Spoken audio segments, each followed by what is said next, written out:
Back to the kitchen where you belong, ghetto trash. The words cracked through the glittering ballroom like glass shattering. Victoria Sterling's hand slammed a chocolate cake into Maya Washington's face, frosting exploding across her hair. Her navy dress ruined in front of 300 stunned guests. Phones rose instantly. Gasps filled the silence. Maya didn't flinch. She stood frozen, cake dripping down her cheek, eyes burning not with tears but with something colder, calculation. In that single humiliating moment, power shifted. The heiress thought she had crushed her, but she had no idea who she had just challenged. And as the live stream count climbed by the second, the world was about to find out. Backhand index pointing right, don't miss what comes next. Hit subscribe to real life stories new and stay until the very end. The ballroom held its breath. Frosting dripped from Maya's chin onto polished marble, but she refused to move. The chandelier light caught the glimmer of her ruined navy dress as 300 eyes fixed on her. Phones hovered in the air like weapons, each one recording, each one waiting for the next move. Victoria stood tall, her jeweled bracelets flashing as she laughed into the microphone. "Everyone, this is what happens when gate crashers try to sneak into our world," she announced, her voice sharp and cruel. "Look at her. Covered in cake, pretending to belong here." The crowd rippled with uneasy laughter. Some guests smirked, others shifted uncomfortably, but no one dared intervene. Maya slowly raised her head. Her gaze met the lens of Sterling's official livestream camera. The operator zoomed in, capturing the calm steel in her eyes. She spoke just loud enough for the microphone to catch her words. "Ma'am, I understand there's been a misunderstanding." The tone was polite, professional, but it carried a weight that silenced even the whispers at the back of the hall. Victoria sneered, circling like a predator that believed the kill was already made. "Oh, don't try to play innocent now. Everyone here saw you rifling through confidential documents. This is what happens when people like you try to sneak into places you don't belong." The phrase "people like you" hung heavy in the air. Gasps broke through the crowd. A man near the bar muttered, "She didn't just say that, did she?" His colleague shook his head. Phones kept recording. The hotel manager, Marcus Carter, stepped forward with careful diplomacy. "Ladies, perhaps we could resolve this quietly." "Nothing quiet about it," Victoria snapped, cutting him off. "I want everyone to see what happens when frauds try to trick us." She waved her hand toward Maya, frosting still smeared across her hair. "Cheap dress. Fake watch. Probably stolen." Maya inhaled slowly, tasting the sugar and bitterness in the air. Her hand tightened on her briefcase. She bent to collect the papers scattered across the floor, but Victoria's heel came down hard on her fingers. "Don't touch those," Victoria hissed, loud enough for the microphone. "Security will handle your fake documents." A murmur spread across the crowd. Some guests pulled back, uneasy now that cruelty was undeniable. Others leaned closer, hungry for the unfolding drama. Maya winced but didn't cry out. Instead, she looked up at Victoria with a steadiness that unsettled her. "You believe I don't belong here," Maya said softly. "But perhaps you should verify before you decide who does and doesn't." She reached into her purse and handed Marcus Carter a business card. He read it and his face went pale. "Dr. Maya Washington, Senior Vice President, Microsoft Azure." The ballroom shifted. Whispers rose, sharp and frantic. Did he say Microsoft? Senior VP? That can't be right. Victoria snatched the card from his hand, cackling. "This. The worst fake I've ever seen. Microsoft executives don't look like her." Gasps cut through the air. The cruelty of her words echoed louder than the music that had stopped playing. Phones streamed it all. Tens of thousands of viewers watching the humiliation unfold in real time. Maya reached for her cracked phone, still working despite the scuff marks from Victoria's heel. She tapped the screen and held it up to the projector. Her credentials filled the ballroom screens. Microsoft Executive Portal, her photo, her title, her authority. The reaction was instant. The room erupted with gasps, shouts, and disbelief. The live stream count spiked past 100,000. Comments scrolled across Sterling's Instagram feed faster than anyone could read them. Victoria's face drained of color, but she fought to regain her dominance. That's fake. She's an actress.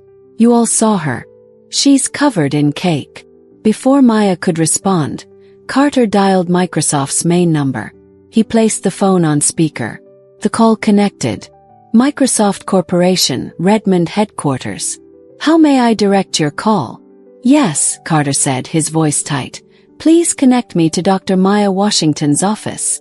The transfer clicked. Voice came through. This is Jennifer, executive assistant to Dr. Washington. Every guest turned toward Maya. She wiped a streak of frosting from her cheek and spoke evenly. Jennifer, this is Dr. Washington. I'm at the Sterling Gala. I've had an incident involving dessert. The assistant's horrified gasp echoed through the ballroom. We're watching the live stream right now. Dr. Washington, are you safe? Should we call the police? The silence that followed was electric. The heiress froze, her arrogance crumbling in front of thousands of live viewers. Jonathan Sterling, the CEO, rushed in, his face gray. Victoria, he whispered urgently. What have you done? She spun toward him, relief washing across her face. Daddy. Perfect timing. She's lying. She doesn't belong here. I handled it with some cake. The room erupted in disbelief. A voice shouted from the back. Nobody laughed when you smashed that cake in her face. Jonathan's eyes locked on Maya's credentials projected on the giant screens. He staggered, realizing the truth.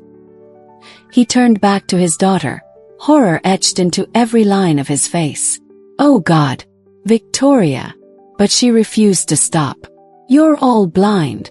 She doesn't belong here. Look at her. Maya stepped forward, her voice rising above the chaos. Miss Sterling assaulted me while calling me ghetto trash. She humiliated me on camera in front of hundreds of thousands of viewers. And she did it minutes before I was scheduled to sign a $4.2 billion partnership that would have saved Sterling Industries. The words hit like thunder. The crowd gasped. Phones captured every syllable. The live stream spiked to 200,000. Victoria's father fell to his knees in front of Maya. Dr. Washington, I am so sorry. Please, we need this partnership. Don't punish 12,000 employees for my daughter's behavior. Victoria's voice cracked. Daddy, get up. Don't beg for this cake-covered fraud. Maya lifted her briefcase, the one Victoria had kicked across the marble floor, and opened it with deliberate calm. Inside lay the contract, pristine under the frosting that clung to its edges. She held it high for the cameras. This, she said, is the Microsoft Sterling agreement. It would have secured Sterling Industries' future. But the deadline has passed and the contract is void. Your daughter destroyed it the moment she threw that cake. The crowd roared with gasps and murmurs. Journalists surged forward. The live stream comments exploded. She ended them. Parma. The most expensive dessert in history. Jonathan collapsed, his empire crumbling before his eyes. Please, Dr. Washington. We'll fire her. We'll do anything. Just give us another chance. Maya's voice was steady, each word cutting sharper than glass. Mr. Sterling, your daughter didn't just insult me. She insulted every person who has ever been told they don't belong. She revealed your company's values to the world. And the price is $4.2 billion. Security approached Victoria, who was now trembling, frosting still under her fingernails. Miss Sterling, the chief said, we have multiple witnesses and 6 camera angles. You assaulted a guest. You're under arrest. No, this is insane. It was just cake, she screamed as handcuffs clicked around her wrists. Maya didn't move. She let the cameras capture every moment. The heiress, once drunk on arrogance, now dragged out in disgrace. The crowd erupted. Some clapped, others shouted, but all knew they had witnessed the fall of privilege in real time. Maya turned back toward the cameras one last time, cake still clinging to her hair. Ladies and gentlemen, actions have consequences. Tonight, you saw them unfold. The live stream count hit 250,000 as Victoria Sterling was escorted out, her empire shattered, her privilege stripped away. And the world leaned closer, desperate to know. What would Maya Washington do next?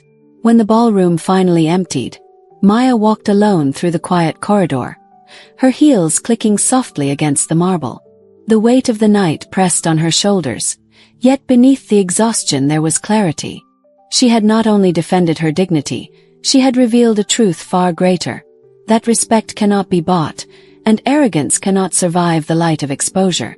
For the first time, she felt the sting of cake in her hair as something more than humiliation.